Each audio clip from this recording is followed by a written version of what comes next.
Murph? Yeah. Okay.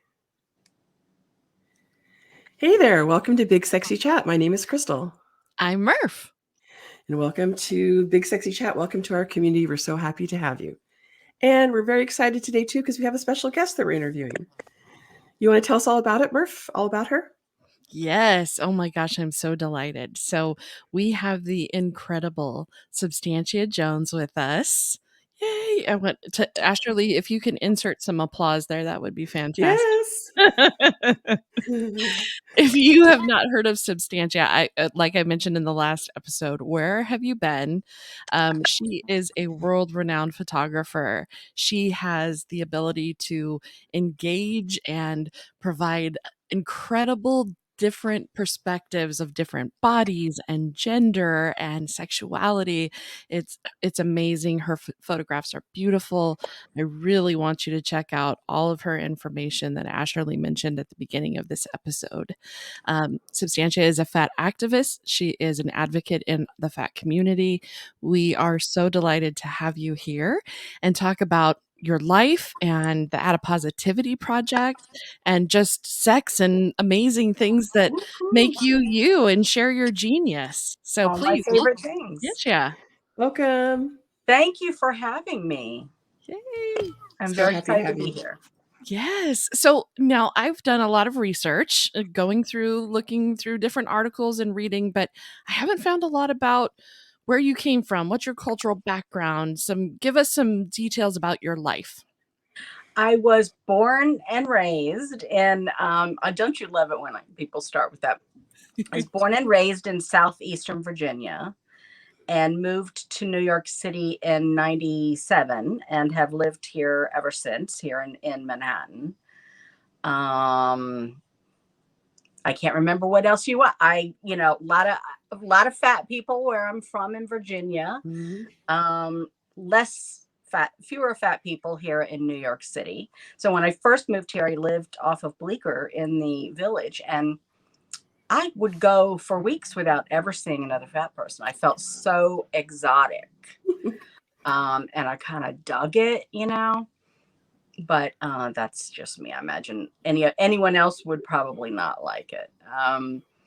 But that's a Now, dude got me here. I was engaged to an architect and came here to move in with him. If anybody's confused by that, I don't date men anymore. I haven't. I switched I was always also attracted to women, but I cut men out of the picture altogether a few years ago, and life is good. I was going to say life is so much easier, right? I mean, I would be disrespectful if I listed all the ways that life is so much easier, but some of them are funny. Some of them I think would surprise men. Like, do men realize that no matter how much we get to know you before we're alone with you, we will always give someone the address of where we're going to be alone with you the first time we're alone, and everything we know about you, and your mother's maiden name, and just in case. And I'm told I should be careful with women as well, but I haven't yet experienced that kind of need. Do you have any siblings? I'm the third of four. Yeah. Oh. Wow. And you Yeah. all were raised in Virginia, and you spent most of your life there. Yes. Yes. So what got you into photography? It was back then in Virginia.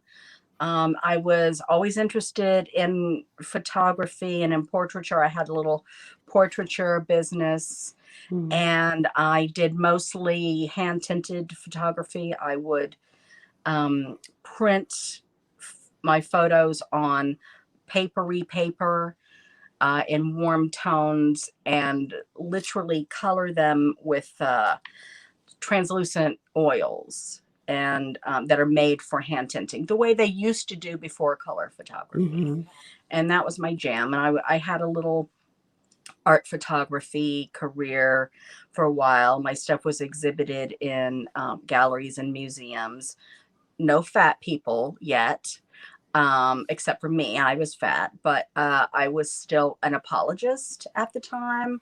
And on that dating that, no, listen to me. I'm so eager to start talking about sex. I was on that dieting yo-yo Oh yeah. where, you lose and then you gain it back with a dividend, and then you try something else foolish and lose and gain it back. So I did that until my 30s and finally stopped.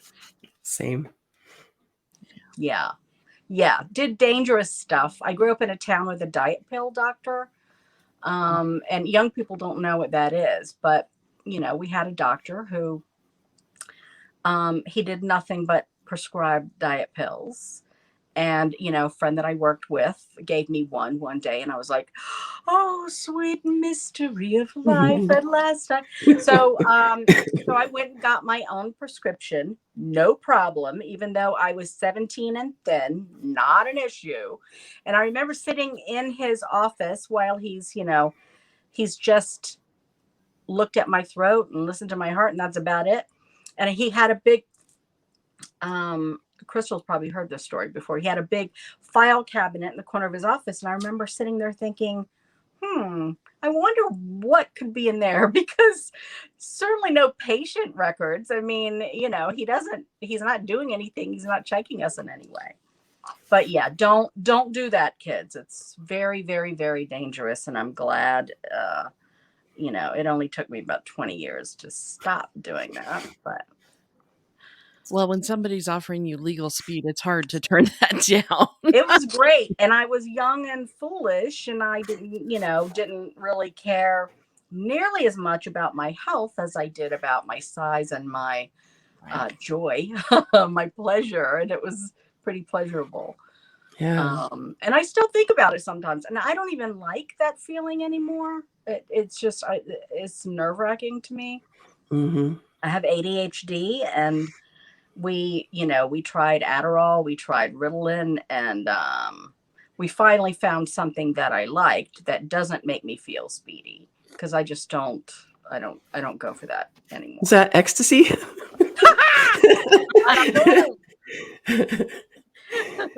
No, it's in the same family, but for some reason it just doesn't affect me in that negative way, but it really helps my ADHD.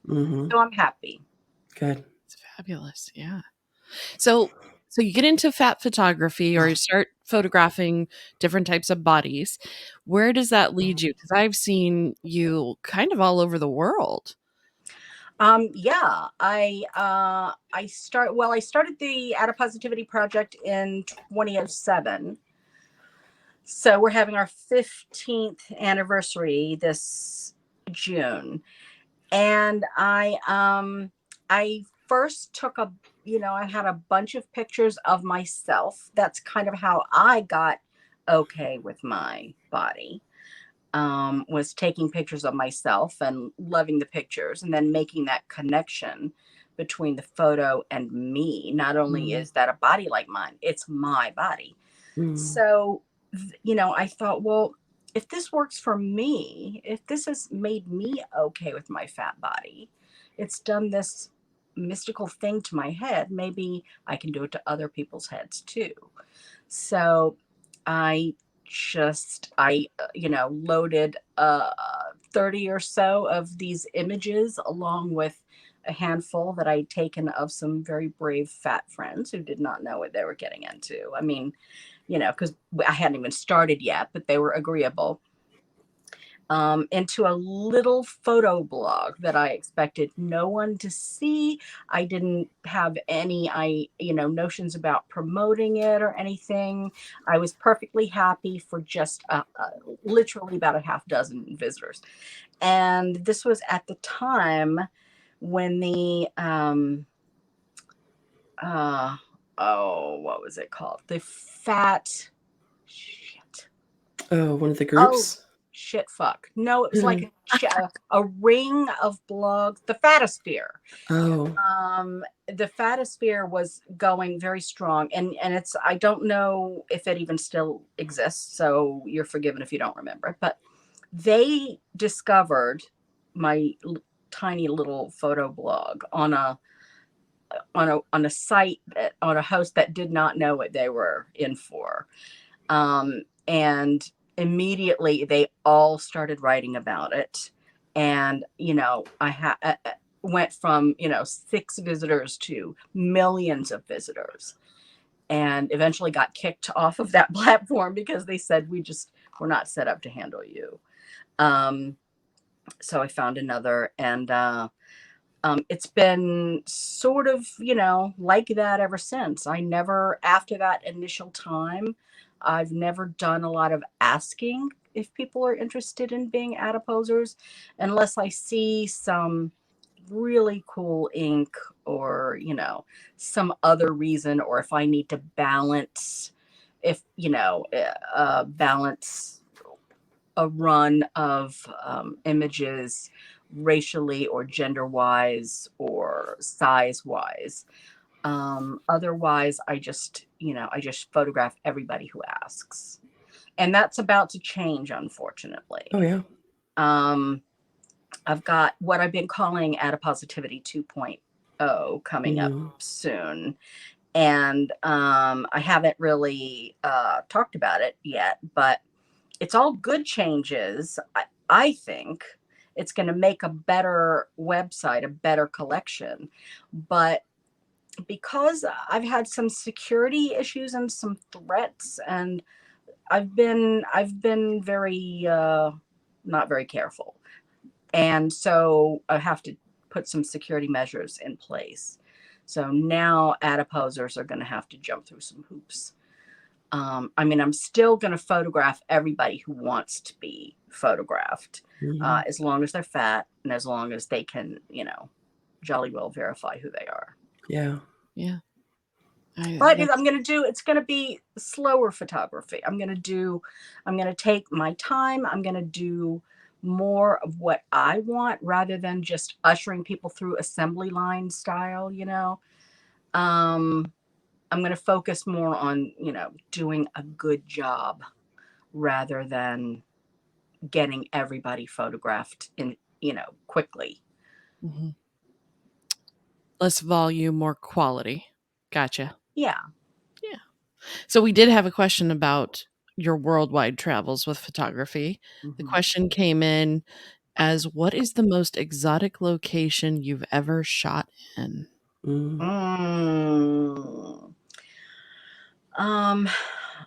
So many. Exoticism can mean so many things, but probably there is a spot at these in the southern tip of the North Island of New Zealand. We were on a hill, naked, and we could see from where we were shooting on atop this hill, and the sea around us. We could see the mountains on the next island, which is the South Island of New Zealand. So that probably was the most exotic. As soon as we're finished, I'll think of 5 a lot more exotic than that. But oh, that sounds I beautiful. shot all over New Zealand, and just absolutely loved it. Weren't you also invited to New Zealand to present or speak? I was there for a 5-week lecture tour. That's right. And boy, you can't not fall in love with New Zealand, and the people. The people are great, and the government is great, and it's so beautiful. And I'm looking forward to going back. Hopefully, I'll be back at some point. What was the project that you were speaking about? Or, who brought you over there? Massey University, Dr. Kat Pausé, who heads her department, wanted to get me over there to keynote at the New Zealand Fat Studies Conference. And she worked up a very long, very pleasurable lecture tour along with it. So I spoke all over the country and photographed people all along the way. I also went over to Australia and shot people in Melbourne and Sydney. And the national news gave me lots of attention of all sorts. They're not very fat friendly in New Zealand. I mean, they're like, officially not fat friendly. Like they, you can't, they won't give you citizenship if you're fat. I mean, a woman came up to me after one of my lectures and she said, I'm a medical doctor. I've just come here from the US with my husband and our 2 children. And we came here to work for a certain period in a very underprivileged part of near outside of Auckland. And there is kind of like a Peace Corps type thing, and they stopped her husband and said, "No, you can't come in." So he took one kid back with him. I mean, they wouldn't even let him in, let alone they weren't even trying to be citizens. They were there to help underprivileged kids who need medical care. And they sent him home, and so she was there with one kid and he took one kid back because, and it split up the family. It was pretty horrific for a very civilized country that's extremely liberal. Like, when people complain about something about the government being too conservative there, what they're talking about is us on our most liberal day. I mean, they don't know what conservative is. They've Right. never experienced what we have to deal with here. So, but yet they have this, this boulder in their eye. They know that fat is not contagious, right? No, Can't catch it. apparently not. Apparently not.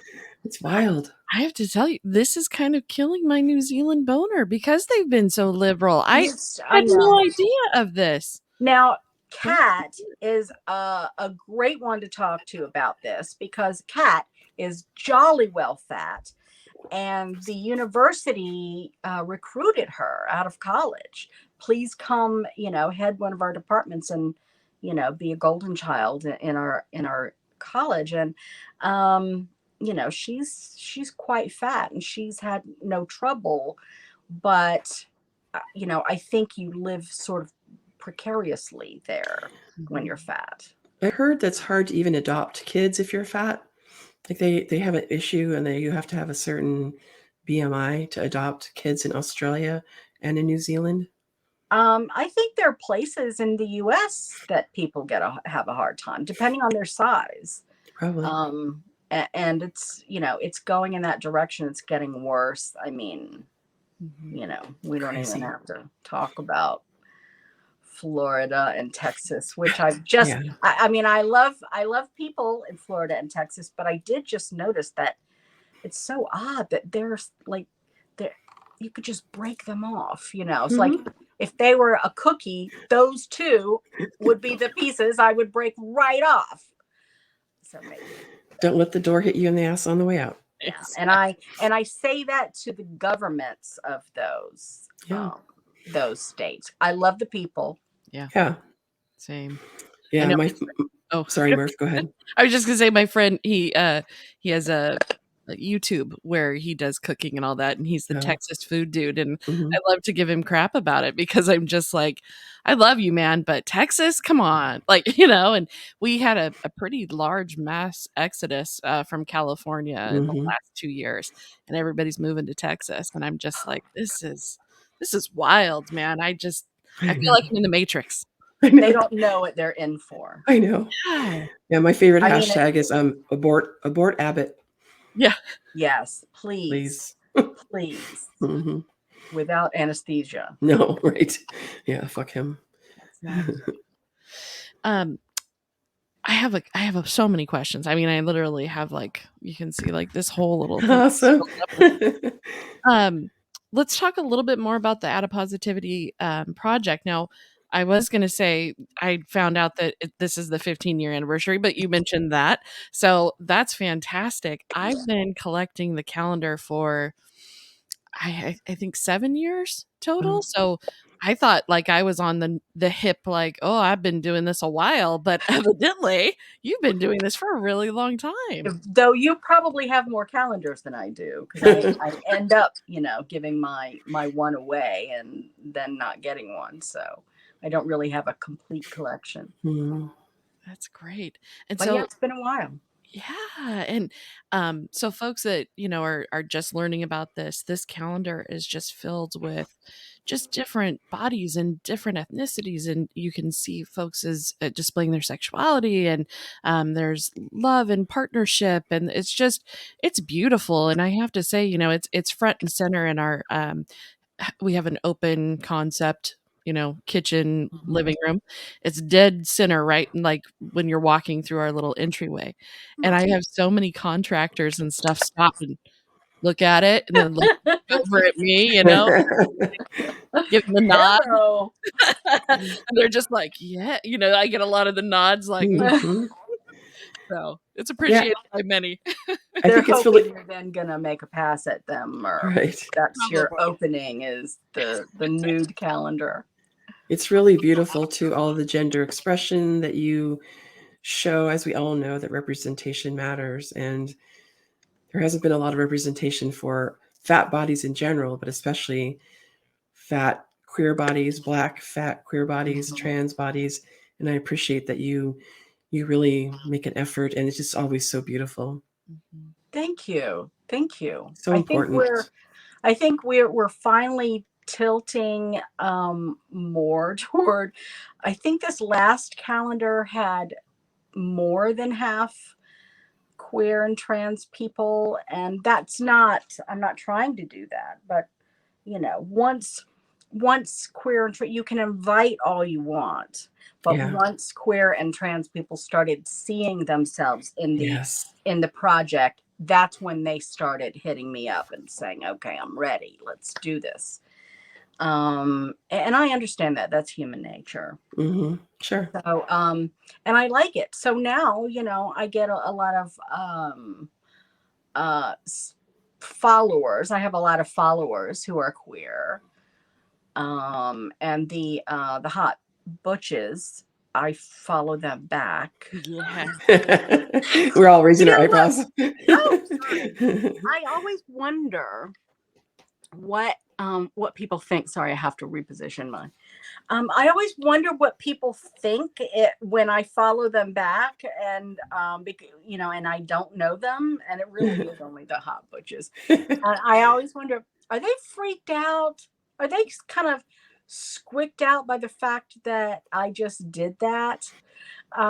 Because I don't think they're anticipating that, but I'm putting the warning out now. It seems like a compliment to me. Hot butches, I'm gonna follow you back. I'm so I'm like, I mean, everybody is having this weird sexual thing right now because of being or single people anyway, but going so long without sex during the pandemic. Oh, If yeah. if you did, and I did, but it's so weird. I was just kicked out of a bunch of the Butch Femme Facebook groups that I was in. Somebody needs to write a good, nuanced examination of what the fuck is wrong with Facebook groups, because I've never liked them. There's always such nastiness going on, and Hmm. such, the people the organized haters who try to take me down, they all originate in Facebook Hmm. groups. And so I don't normally visit them, but I'm a member of all the Butch Femme Facebook groups that exist. But there's a small handful that I would actually visit that are all owned by the same couple, and they kicked me out of it. They're the only ones that I participated in, and I would slowly, over time, nudge them toward maybe some more inclusive language, and I think their hearts were in the right place. But I would say, maybe instead of all these words, all these softening words about fat, why not just call fat people fat? I sent them my meme, about the words that are offensive, obesity and overweight, why they're offensive, and how fat isn't. It's a a neutral descriptor. And so slowly they were like, I was making headway, at least with the guy. And then someone started um deleting and editing all of my posts. Editing, which you just don't do. And I couldn't find out who it was. I found out it was his wife.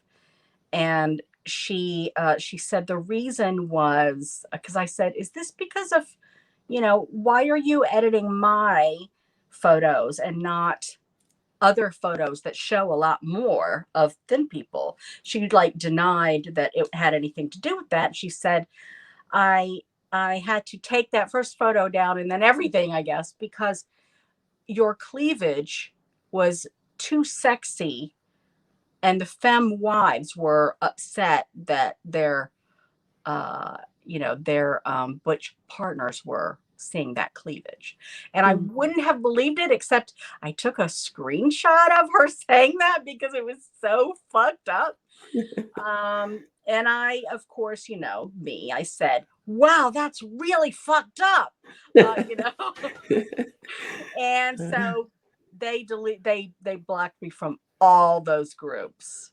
So I thought, I'm not really that upset, but I'll never get laid. I mean, I'm sure I'll never get laid now, but it's so weird. Somebody needs to figure this out. Why is there this this weird ego trip that happens when people own popular Facebook groups? And I don't get it. I mean, I wouldn't run one, but whatever.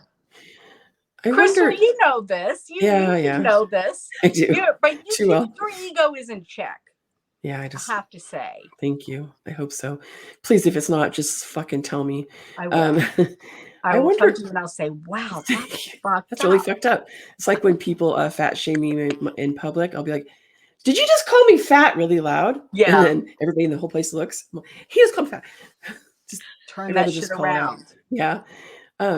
I was going to say, I wonder if all of our listeners understand this concept about how when we show our bodies on social media, we have more flesh. Not all of that flesh is what we might call genitals or sexual. It's just that we have more, and it's the way the social media bots and humans see it as it's too sexy because there's so much more flesh.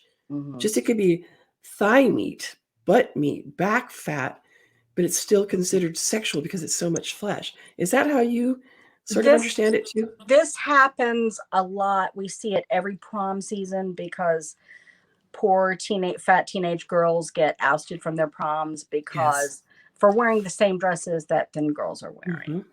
And yes, but I mean, I have not only that working against me, but I also have this very organized, super hateful group that is always reporting me. And so, nothing that gets deleted is actually in violation. But hell, I mean, in the last couple of weeks, Instagram has deleted more than half, I guess, of my images and blocked me once. And I'm on, I'm shadow banned on both Facebook and Instagram. And yeah, they suck. So ridiculous. They're just horrible. Yeah, I think you get the men's rights groups too that attack your pages. Yeah, I love that. Yeah. I love talking to them. Bat them around like a cat with a mouse. And it's so fun. It's so fun. And then at the end, I'll say, and by the way, thank you for all the engagement, because what you're providing me is engagement. And that's what they want. Yes. So thank you too, by the way, motherfuckers. Yes. And thank you for the opportunity to embarrass you in front of your friends. Thank you. I like it. It's so easy. It's just like candy hanging out there. Just like, oh, it's so pitiful. That's It one of the is. first things that we were talking about was your ability to just turn things on a troll and just Slice make them. their Mm. life just, these quick-witted quips and, just the things that you say, it's just like, They're "Oh, brilliant. I know. say it Thank again." you. Thank you. I'm trying not to get killed. I mean, I can't really go full Substantia Hmm. because I do want to stay alive. Live. But if I can embarrass them in a way that is educational for everyone else reading, then oh yeah, I'm gonna do it. I do get off on that. I was trying to. Most of them I just delete, but once in a while, if I'm in the right mood, they're gonna get it. They're gonna get it. I was trying to explain to one of my friends about how you do this in such a way that's just so artful that I'm not even sure the person understands that he is being cut down. And I'm like, it's that brilliant. She's like, oh yeah, yeah. I'm like, it's so good. And some of them are like so memorable, I'll never forget. Like there was a guy who I'm just being myself, I mean, I'm not everybody likes me, but you don't have to. But he came on and said, "Why are you showing up in my feed? Oh yeah. I'm not following you. You're so fucking full of yourself. Why are you showing up in my feed?" And before I got to him, other people were saying, "Well, you must be following her, or you sent a friend request or something." And he said, "I would never follow her." So I didn't intend to catch him at anything. I just clicked on his profile to get to know him a little better. And it said right there, reply to friend request. He had sent me a friend request, and I've got it set that when you do, you automatically follow me because I ain't gonna accept your friend request. And so I just, took a screenshot of it and posted, and I said, here's your answer. And it was so satisfying. Oh, It it's was Yeah. it was so great. Love And the it. reason he was there to begin with is I think he had a thing for his coworker who does follow me, and he just, followed or tried to friend everybody that she was friends with, people like that. Usually I say for masturbatory purposes is what I'm guessing. I don't know I don't like to think that deeply about him, but Yeah. and then there's the guy who and I try to be tender when I'm talking about Florida and Texas. I try not to ridicule people for their religion because I grew up in a religious cult and I get it, but you know, sometimes you have to be straight with them. And I was saying something about the government of Florida, and he said, trust me. We started arguing about Florida, and I was having some fun with him, some cat and mouse. And he said, trust me, you're not Florida material. And we all just really enjoyed that. So I had to like write it up in fancy Edwardian script and make it my cover image for a really long time because it was the finest compliment I'd ever been paid. Pretty good. absolutely. Well, and speaking of, the quick wit and the quips that you have, we were talking before when we were setting up, getting you on the show. We were talking about how amazing all of your social media bios are because, you have to keep it to a certain number of words and, like just I think you used the word cunty in there one time. Like I just was cracking up and Most of them are, I'm repeating what people have called me thinking they're insulting me. One was a cunty counterculturalist. And I thought, that's it. That's thank good. you. Yeah. T-shirt, here I come. Right. So yeah, some of their insults are just so charming. I love them. They I, give me a heart on sometimes. You're a lady boner. I mentioned something about Kyle Rittenhouse or something on a TikTok, and this guy said, "Oh, let's listen to Pinky the Stinky Liberal," and I said, "That is my new name, guy. You just gave me my new safe word. This is fantastic."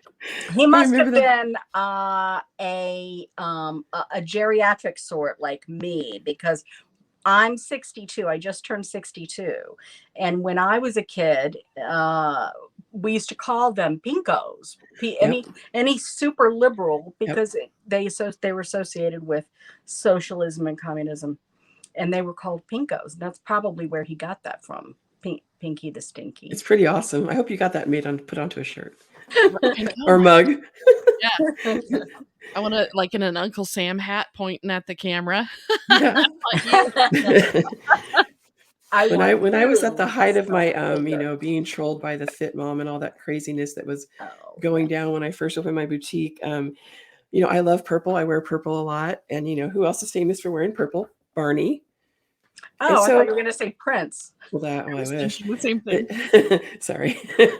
Prince too. But yeah, they would try to call me Barney and say, "Oh, you're so fat like Barney. You wear purple like Barney." And I started thinking about it. I'm like, wait, everybody loves fucking Barney. He sings the I Love You song. Like, yes, Barney, call me Barney. I love that. Thank you. That's a great nickname. I am Barney. I love it. I mean, duh. Makes Everybody me loves nice. Barney, That's how we'll need to introduce ourselves on the pod from now on. You're Barney. I hate you. You hate me. Pinky the Stinky. Right. You pinko. So awesome. This, and if you're uncomfortable with this, we can, pineapple. But we wanted to get an update on your health. We were very invested in everything that's been going on with you, and I know that you're doing okay, but wow, it has been a journey. Do you want to talk scary? About that? I'll see if I can condense it into a minute, but you're talking about the science fiction and my upper GI, which is still the case. They did a couple of surgeries, but they can't do the big surgery to remove my janky gangrenous gallbladder because it is fused to my liver and has burrowed into my colon. So all we can do is monitor it. I have to take my temperature every day to make sure that fluids are going in the right direction. And at some point, I'll probably have to go back into the hospital and get the same surgeries, get the blockages taken care of when they develop again.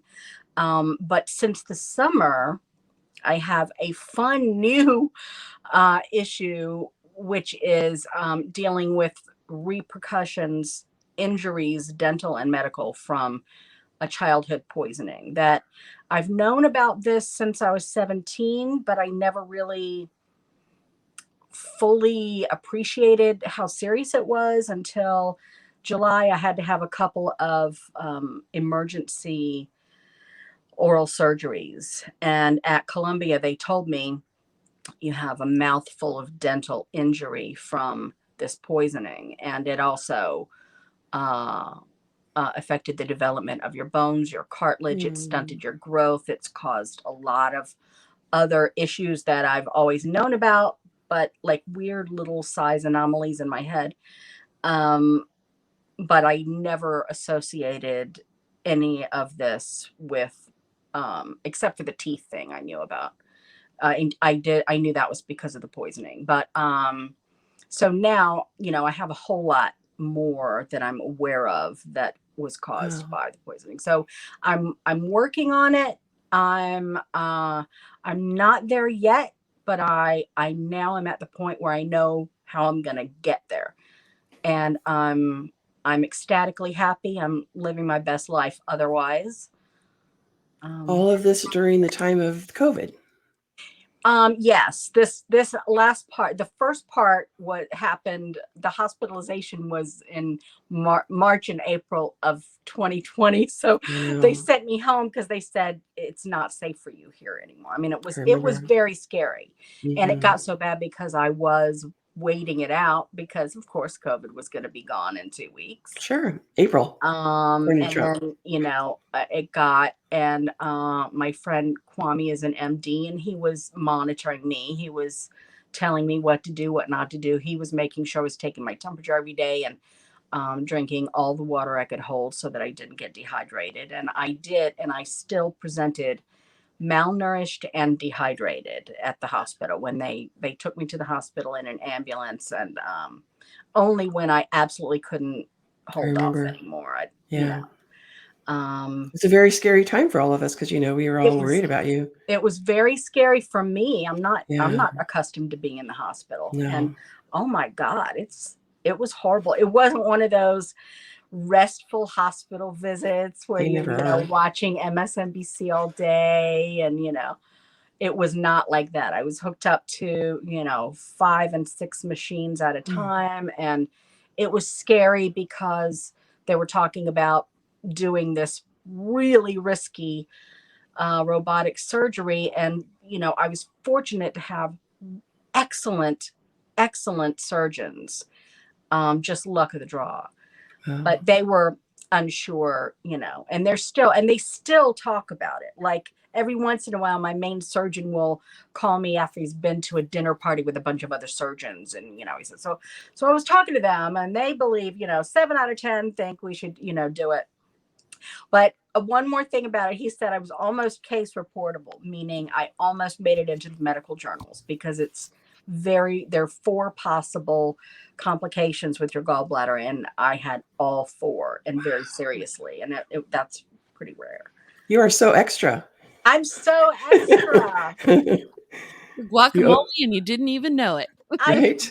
And odd that you say that because guacamole or avocados were one of my trigger foods. And it's been over 2 years and I'm still afraid. And I used to eat at least 2 to 5 avocados a week.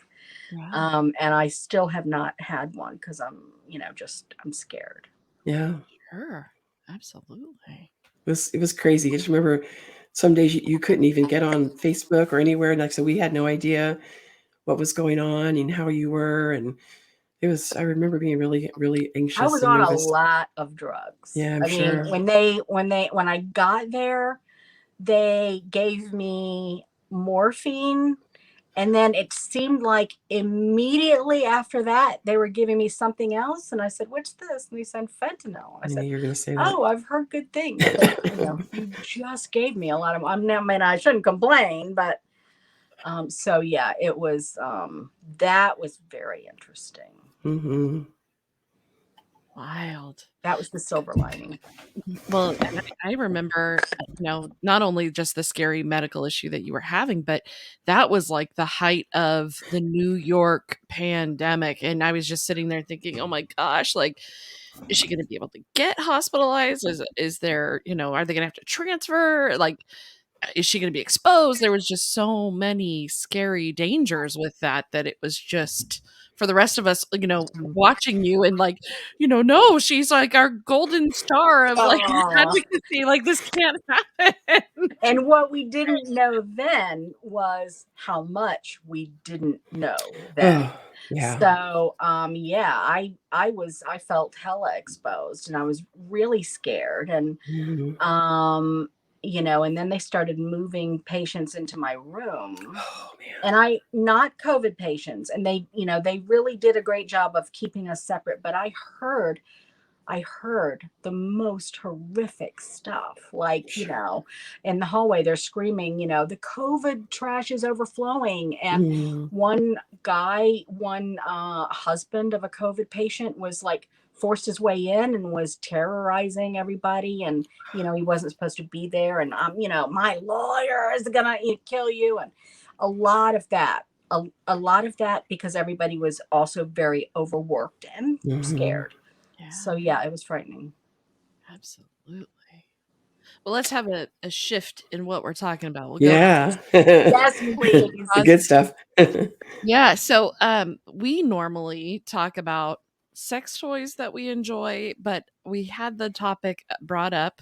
My friend, the Texas Food Dude, said we should talk about either the wildest or the most awkward sex story. So which would you prefer first? We talked a little bit about you were single during the pandemic and that you had some enjoyment. So do we want to go sex toy or do we want to talk wildest or most I have to choose one or the other? No, you're gonna do both. Just which one would you prefer first? Oh, okay. Well, I mean, as far as sex toys, my favorite, I'm a vibrator girl. I'm a vibrator enthusiast. And that's pretty much it. Mhm. But I have a lot of them. And my favorite one is always just the one that's nearest to me. I have them, I have my main the nucleus of the vibrator family and next to my bed. And uh that's of course the mother, the holy mother, the Mac Daddy, the Hitachi magic Magic wand, wand. We all have one, because I'm yes. not an animal. Right. But then I have lots of others that lick and suck and wiggle and pound, and they're all over the place. They're also next to the bed. I've Mhm. got two within reach of the couch. I won't say exactly where because I don't like guests to go looking for them. Got an emergency backup vibrator in my desk. Mm. Always one in my suitcase because for example, on this 5-week New Zealand tour, my vibrator just went missing. And I was like so worried and maternal and protective, like, where's my baby?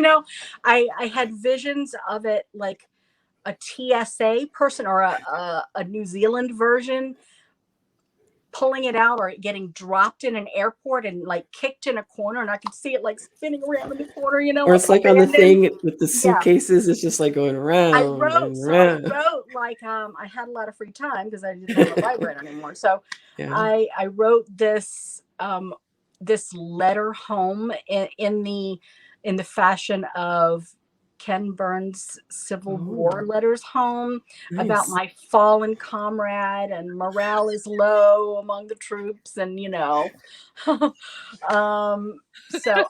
wait, here's the sickest vibrator story. I'm like right here next to my front door. So the sickest is I had, before my Hitachi, I had one that was similar in theory to the Hitachi. It was a Panasonic.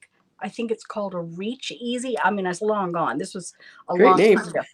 It was longer than the Hitachi and had a curve, and then a discus like head like that. I remember this. And it would really, Yes. vibrate.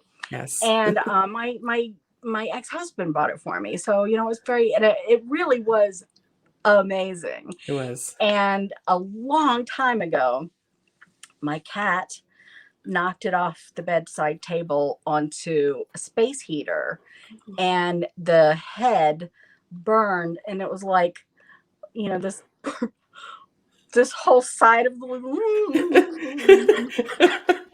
Please don't throw me. We don't use it anymore, man. But I was like, oh, come on Like now, a melted you candle. and me, we got a thing. I can overlook that, crusty edge. So I used that thing in its pathetic state for many, many years until a boyfriend bought me a Hitachi magic wand. Girls got to do what a girl's got to do. You gotta. And I still miss that thing. Yeah. I think I didn't actually replace it until it started smelling like fire one time. And I thought, That's a good sign. Yeah, it's time. Smells like something electrical burning. Yeah. I'm not going to say which of my aunties had one of those, but I remember it very well. And yes, she used to have one. For her back. It's a back massager, Yes. Of course. Yes. Now, have you ever had a vibrator involved in a wild or crazy, awkward sex story? Usually not, but I've had some. I used to be married to a guy. I used to date men, marry men. I don't do that anymore. I'm exclusively with women now. But I was married, and married people, it's true, they like to have sex all kinds of places, yes. Everywhere, in public. Now we weren't trying to be seen or caught. Honestly, neither of us was interested in that. I think I just thought it was really funny to get my shy husband to, have sex with me in public places that he resisted. He didn't want to, but there comes a time when you can get him to give in. So we had sex in an abandoned farmhouse, in a U-Haul, in a hospital restroom, in our backyard, when we lived next door to the city's biggest Baptist church, the pastor of which was my husband's father. Oh my goodness. I can't. Oh, here's my favorite though. Here's the best. The best. We went to a real estate open house, but it wasn't a fancy one. It was an empty house, and it was unsupervised. They just, gave us the key, said, go look. And we're there by ourselves. We're in an upstairs bedroom, and there's bay windows overlooking the Chesapeake Bay. Oh God. Now I'm thinking about my family. So we're having sex, of course, as you do in a real estate open house, and on the floor right under these bay windows, and we hear a car door slam, then another car door slam, then another. And then we kept going, of course. So then we hear coming up the walk right under these bay windows, a family with kids. And so, where you have this instant thing like, do we finish? No, we don't finish. No. Yeah. But for an instant, you're like, well, yeah. Oh, no. Yeah. So we had to quickly throw our clothes on and, get out of there and act, and when the family came in, they also had a key, and we're acting like we're measuring for drapes. Why are you out of breath though? I love it. I think about, you couldn't do that nowadays because everybody has those little nanny cams and stuff around their house, or the pet cams. You wouldn't be able to get away with that. And it's just that's wild. I love it. Yes. Cool. How fun. I just want to say something. Yeah. I have 10% on my battery. Okay. And when my battery goes, plugging it in doesn't work. It just stops, and you get nothing for at least 30 minutes. Okay. So no problem. If I disappear, yeah, I'll try to get back on as soon as I get power, but I think we're getting close to the end anyway, aren't we, Murph? Okay. Yeah, I think the only two things I have listed down, and we don't have to add these in. We can always have Asherlee, out stuff. Is a question: what do you get asked most often on social media?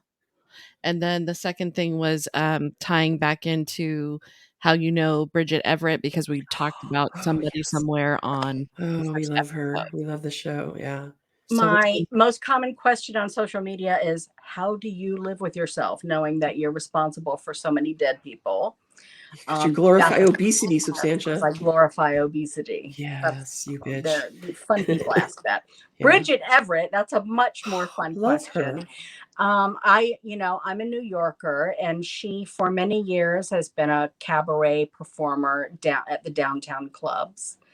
And my friends, Jessica and Peter, many years ago, took me to my first New York cabaret show, which was I guess it was in the early enough days that there were so few performers that the cream of the crop were all there together. Dirty Martini, who is the most amazing fat burlesque artist, the most amazing. And Murray Hill, whom I've always had a crush on. He's my favorite drag king. And he's very funny as MC. And Bridget Everett, who was just there for one song, but it was a really dirty song. Mm-hmm. She's super raunchy in her cabaret act, and she's so funny, and she's so adorable. And she's been regularly performing at Joe's Pub downtown, and I love taking noobs there. And I warn them. I say, she's super raunchy. She's filthy. And one time I took like 7 very fat friends. Fine. I mean, we were very fat. Like our Fun. seats were banquette seating. And I told them at the box office, I was like, okay, now we're going to take up a lot more space than you think we will. Right. And they say, yes, ma'am, you've told us you're fat. And, you know, I said, no, what you're picturing ain't what we are. Right. I can't stress this enough to you. No, trust me, we're cool. You got it. They didn't got it. Oh. So, you know, we had to like rearrange a lot of stuff. But anyway, she's just so fucking funny and super raunchy, and she reminds me of what I'm guessing Bette Midler must have been like in her early bathhouse days, because you know, she'll be very funny, very raunchy, and then she'll just belt out the most amazing song. But she was also scheduled to, I used to have a 4-part radio series on WBAI in New York City called Politicized, with an SIZE, emphasis on the size. And she was one of my guests. I interviewed, you know, a bunch of fat newsmakers, and she was one of my guests. But the day we were doing that show, I stepped off a bus and slid down an ice mountain and busted my ass. So, and we couldn't get a reschedule before the end of the limited series. So I was so upset, but I did manage to have a lot of other great guests. But I love Bridget, and I warn my friends when I take them. I said, you know, let me know if you're in or out as far as having a poon in your face, for example. You know, everybody I know who's had a poon in their face at a Bridget Everett show has been on board with it. You know, people think it's horrible that she's abusing people, and we're supposed to think that. But, you know, everybody I know has, you know, are pre-approved. But and I love her show. I'm so happy. And Murray Hill is in the show. And I bet you're going to see Ad Rock from Beastie Boys, because he works with her a lot. And I could not be more pleased for her, because I feel like she was our secret in New York for a long time, and huge gay male following, huge. So I'm really happy for her. I just can't get enough of her. I want to see all good things. Yeah, they got a second season. I'm so excited for them. Yes, me too. I just was listening to, we have Sirius XM, and my husband loves listening to Howard Stern, dick and fart jokes, you know, that kind of thing. And he was talking to Ben Stiller, and Ben Stiller was talking about Bridget Everett and her cabaret show. And Howard actually said, you know, I was at a party and I started talking to her because she was kind of by herself. And she told me she was a waitress, didn't tell me that she has this amazing show on HBO. I spent all night talking to her about being a waitress, and I love the fuck out of her. Oh, yeah. You know, she is kind of shy, and she does, you know, tell people fucked up things. Okay, I have to tell someone else's story. Yeah, I'm gonna do it because it's very sweet. This a friend of mine who's a comedian was performing at the same comedy festival with Bridget in another country, and they shared a cab. And Bridget was joking with the cabbie the whole time, and joking back and forth, having lots of fun. And then the cabbie told a rape joke, and Bridget took him apart. My friend said it was a thing of beauty. You know, he just like assumed or thought, or just had never, was uninformed about what, you know, what's funny and what's not funny. So that just made me love her even I can imagine her. But yeah, she'll tell people she's a waitress, or, you know. Yeah. Yeah. Well, she's very talented. I loved it because it just rattled him, and he didn't like that, you know, and I just love when anybody's able to do that to Howard Stern. But I also love that he continued to talk with her about being a waitress, and, he wasn't, he Too snobby. wasn't, Yeah. No, he was trying to hire her for an event. It was so Oh. funny. He was like, "And I don't understand why she'd do that." And then he said, "But then I saw the oh, show to on be a HBO." waitress at an event? Yeah. Yeah, and he said, I started the show on HBO, and he's like, "The show's fucking incredible. I wish she had said that that's what she did." Like, like he was just like, "Ah." I wish she had taken the job working for him. Right. Oh, Shown up. exactly. That would have been fabulous. It's such a great show. It's so wholesome, but not. Like Right. it's very edgy, but very wholesome, and just Yes. Yeah, a lot of representation. they're dipping a little bit into her naughty stuff. Everybody listening should go to YouTube.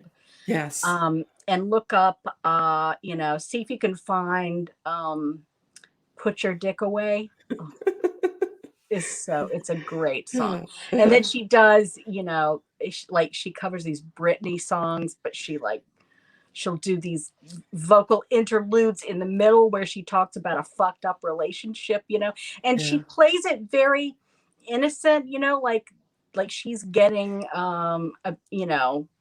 screwed around by these guys, and she's just wonderful. I love it. Did you Yes, see her yes, on? you can hear me smacking Right. my Jeffrey Tubin area because I'm not one of the times. Murph, can I just ask if Substantia, did you see her when she was on Jimmy Fallon, I believe, or was it Jimmy Kimmel in that pink jumpsuit?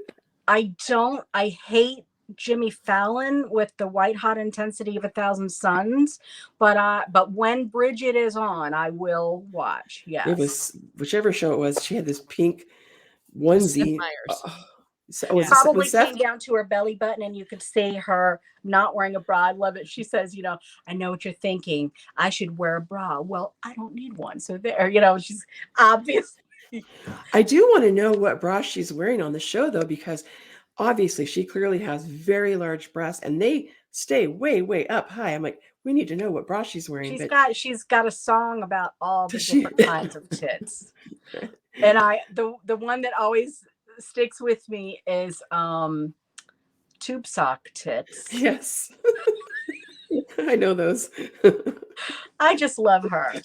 And she's been in some shit. She stole the show in that horrible Sex and the City movie. I think the second one, or she's been in some shit, but she is always good. And now she has her own thing, and I could not be happier. So cool. And they're in Lawrence, Kansas, which is where Fat Girl Flo is from. Oh, that's Carissa. right. It's also, I believe, where I can't. I'm at that age where I can't remember names. The guy who wrote Naked Lunch. Oh yeah. Anyway, he retired to Lawrence, Kansas. I always thought that was very weird, but that's really where she's from. Yeah. And it's like a character. I was saying, like Lawrence, Kansas is one of the characters in the show. William Burroughs. Yeah. I knew I'd remember it at some point. My little monkey butler is feeding me the information here. Oh. Thank you, monkey butler. I love it. So if people, I'm sorry, Murph, go ahead. I was going to say that was all of our questions. Asherlee, pineapple. Okay, go ahead. I was going to say, Substantia. Yeah. If people want to know more about adipositivity, and if they want to be an adipositivity poser, adiposer, which I did a picture of my big purple butt. You did? Yes, it was so fun. Thank you. How would they want to get more information? How could they buy a calendar? All that good stuff. If you go to adipositivity.com, you'll see a bunch of links right there at the top.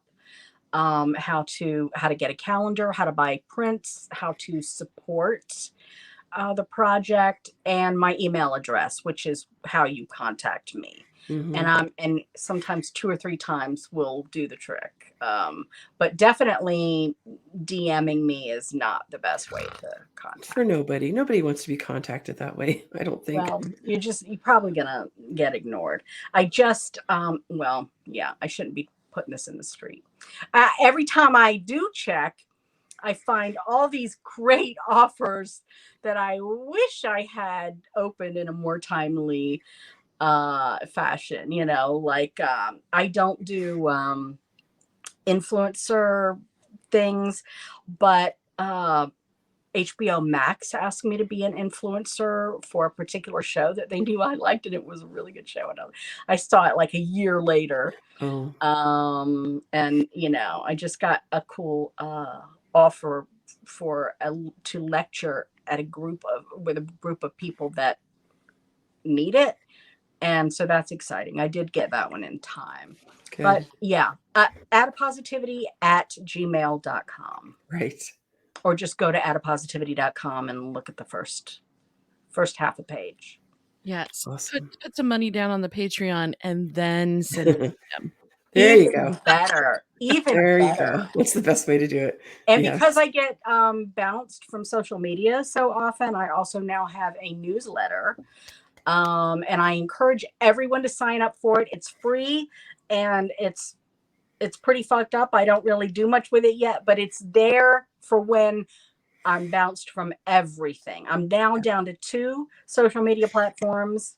And one's blinking. They're both like on the verge of getting rid of me. So All because you show pictures of beautiful fat bodies. yes, That don't violate their terms and conditions. that they So do fucked up. not. They do not. But I also don't take any shit from anybody. Yep. And I'm not gonna bow to them just because they want me to, which is funny. When I first signed on, I was a late adopter to Instagram because I heard a lot of things I didn't like. They contacted me and they said, we'd like to pay you $150 for a 1-hour interview because we recognize you as a community leader. We would like to talk to you about how you think we can improve Instagram. I was like, sure, you better believe it. And I did it, and oh, how far we've fallen. They, now they are just trying their best to get rid of me. It's too bad. Yeah. The world needs you. I need the world. Yeah. I'd hate to lose all my followers and have to start all over again. That would so suck. Yeah. And I probably just wouldn't. I'd just like lay around at home and try to reach the TV remote with my foot. Like all fat people do. Vibrators I have everywhere. Lay on the couch eating bonbons because we know that's what fatties do. Of course. Just dropping them into your mouth. Of course. Naked on the couch. I really do, though. I don't like bonbons, but I'll try something else. I'm not sure I know what bonbons are, but I think if they're they're ice cream filled, I'm going to eat them. Okay. You put them in front of me. Yeah. They have chocolate. I'll eat them. This is so wonderful. Thank you so much. Thank you so much for thinking of me, for having me, for doing what you're doing. Sex is important, and fat sex is even more important. So Yes. Thank you. Fatties have sex. Imagine that. Imagine. Really good sex. Hell yeah. Really, really good sex. With some additional vibrators too. Yes. And toys and furniture. That's right. Well, thank you so much for your time. We truly appreciate it. Thank you. Thank you, Murph. Thank you, Crystal. It's been fun. Let me know when it's going to be up, and I'll promote it. For sure. Sounds great. And we'll have to have a 2.0 conversation. Oh, yeah, for sure. In June. Yes. Yeah. You'll be hearing about it in the next few weeks. Okay, cool. Oh, and middle of this week, watch my social media. Birthday? I'm going to have a reveal. Oh, okay. Is this going to be your rack that Caitlin's bragging about? I'm feeling it right here, but no. Yeah. No. My rack will be part of it, actually. Yeah. That's great. I'm excited. Well, again, thank you for your time, and we look forward to talking to you again in the future. Thank you. Love you. Mwah. Mwah, mwah. See you later, alligator. See you later. Crocodile. After a while, crocodile. Take care. I'm going to click whatever's red. Okay, sounds good. Thank you. Bye. Bye. Bye.